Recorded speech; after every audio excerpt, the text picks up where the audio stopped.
এই কাজ কেন করব?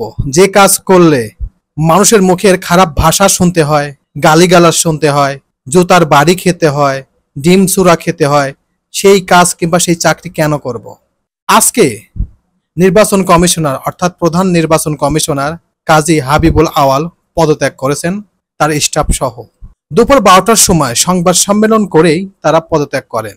পদত্যাগ করে চলে যাওয়ার সময় ওখানকার উৎসুক জনতা, সাংবাদিক থেকে শুরু করে সবাই যে খারাপ ভাষায় গালিগালাজ করেছেন এবং তার দিকে জুতা ছুঁড়ে মেরেছেন, তার দিকে ডিম ছুঁড়ে মেরেছেন, এর সে অপমান, এর সে লজ্জার আর কিছুই হতে পারে না।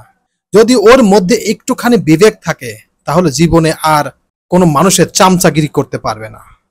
এই চামচাগিরি করার কারণেই আজকে তার এই পরিণতি হলো।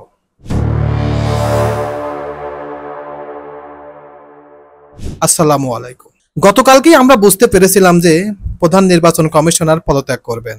তিনি গতকালকে বলেছিলেন যে তিনি আজকে রাষ্ট্রপতির সঙ্গে দেখা করবেন, রাষ্ট্রপতির সঙ্গে দেখা করার পরেই দুপুর 12টার সময় সংবাদ সম্মেলন করবেন। তখনই আমরা আন্দাজ করতে পেরেছিলাম যে তিনি পদত্যাগ করবেন। তো আজকে সেটা বাস্তব রূপে ধরা দিল, তিনি আজকে পদত্যাগ করেছেন। পদত্যাগ করার আগে তিনি কয়েকটি কথা বলেছেন যে তিনি পরিস্থিতির শিকার হয়েছিলেন, তাকে ব্যবহার করা হয়েছে।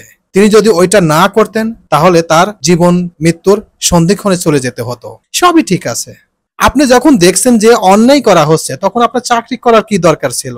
আপনি চাকরি থেকে ইস্তফা দিতেন, একেবারে চলে যেতেন যে আমার দ্বারা এই কাজ করা সম্ভব নয়, আমার দ্বারা এই অন্যায় করা সম্ভব নয়। এরকম অনেক মানুষ আছে, তারা যখন পারেন নাই এই স্বৈরা শাসকের বিরুদ্ধে তখন তারা নিজেরাই চাকরি থেকে অব্যাহতি দিয়ে চলে গেছেন।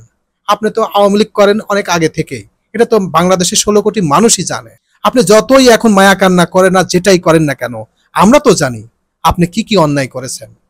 এখন যতই আপনি সংবাদ সম্মেলন করে এটা ধোয়ার চেষ্টা করেন, সেটা তো সম্পূর্ণ ভুল রে ভাই। আমরা বুঝি না? আপনি সাদাকে সাদা কখনো বলেন নাই, আপনি সাদাকে আরো কালো বলেছেন। আপনি 2024 সালে যে নির্বাচন হয়েছেন, যে বলেছেন যে প্রায় 40% ভোট কাস্ট হয়েছে, আদৌ কি হয়েছে? এই যে মিথ্যা কথা বললেন, আপনার বয়স 60 বছর, এত মিথ্যা কথা বলেছেন। যার জন্য বলেছেন সে কি আপনাকে নিয়ে যেতে পেরেছে? সে তো নিজেই পাগার পার হয়েছে। আপনি মরেন কি বাঁচেন সেটা তো তার দেখার নাই। এখন কি হলো?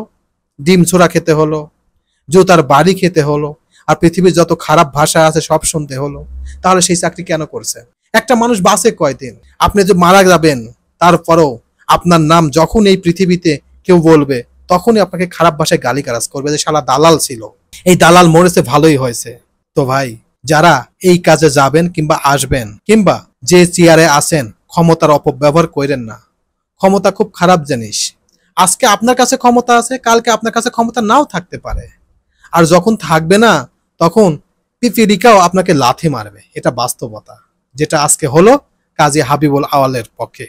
আজকে ওখানকার যত মানুষ ছিল সবাই যত খারাপ ভাষা আছে সব ইউজ করেছেন।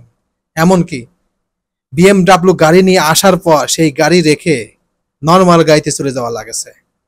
এটাকেই বলে পাপের ফল। কারোর জন্য পুকুর খুললে সেই পুকুরে নিজেকেই পড়তে হয়। হাসিনা কিন্তু ঠিকই চলে গেছে আপনাকে না নিয়ে। আপনি হাসিনার জন্যই তো এগুলা করছেন। কিন্তু দেখেন তো দেখি আজকে কি পরিণতি হলো। এখন আপনি যতদিন বাঁচবেন ততদিন মাথা নিচু করে বাঁচতে হবে। তাই যে কাজই করেন, যখনই করেন, হিসাব নিকাশ করে করতে হবে যে আসলে কেন আমি এই অন্যায়টা করলাম। এই অন্যায় না করলে আজকে তো আমার এই পরিণতি হতো না। মাশরাফি বিন মুর্তজা পরে আফসোস করেছে। ভাই, যতই আফসোস করেন, আপনি বাংলাদেশের 16 কোটি মানুষকে নিয়ে ছেলে খেলা করেছেন। আপনার দ্বারা রাজনীতি নয়। আজকে বিসিবিতে অনেক ভালো ভালো পোস্ট পেয়েছে, আপনিও পেতেন একটা ভালো পোস্ট, কিন্তু পান নাই শুধুমাত্র একটাই কারণে, আপনি রাজনীতি করেন। আর এমন একটা দলের রাজনীতি করেন যে দলকে বাংলাদেশের 95% মানুষ ঘেন্না করে, সেই দল করেছেন। তাই আপনাদের উদ্দেশ্যে একটি কথাই বলবো, যারা প্রশাসক পদে আছেন কিংবা সচিব পর্যায়ে আছেন, আপনাদের সামনে এরকম অফার আসবে। ভাই, আমি আপনি এই পৃথিবীতে কেউই থাকবো না, কিন্তু এই কর্ম সারা জীবন থেকে যাবে। তাই এমন কোনো কাজ করেন না যে কাজ করলে সারা জীবন মানুষের কাছে লাঞ্ছিত হতে হয়। আপনি মারা গেছেন, মারা যাওয়ার পরেও আপনার কবরে যেন সবাই দোয়া করে। আর যদি অন্যায় করেন, দোয়া তো দূরের কথা, আপনার কবরে যে খারাপ ভাষায় গালিগালাজ করবে। তো এটার জন্য কখনো কেউই চায় না, কারণ এই পৃথিবীতে আমিও থাকবো না, আপনিও থাকবেন না, কেউই থাকবে না। কিন্তু এই কর্ম সারা জীবন থেকে যাবে। তাই যেটাই করেন সাবধানতার সঙ্গে করবেন। আর যদি অসাবধান বশত করেন তাহলে আপনার পরিণতি এরকম হবে, যেটা আজকে প্রধান নির্বাচন কমিশনার সিসি হাবিবুল আওয়ালের বিরুদ্ধে হইল। তাই সাবধান হয়ে যান, কখনো অন্যায় করবেন না। অন্যায় করলে এটার শাস্তি অবশ্যই অবশ্যই আপনাকে পোহাতে হবে এই জীবনে, অর্থাৎ ইহকালে। তো আমার এই কথাগুলো শোনার জন্য আপনাদেরকে অনেক অনেক ধন্যবাদ। আসসালামু আলাইকুম।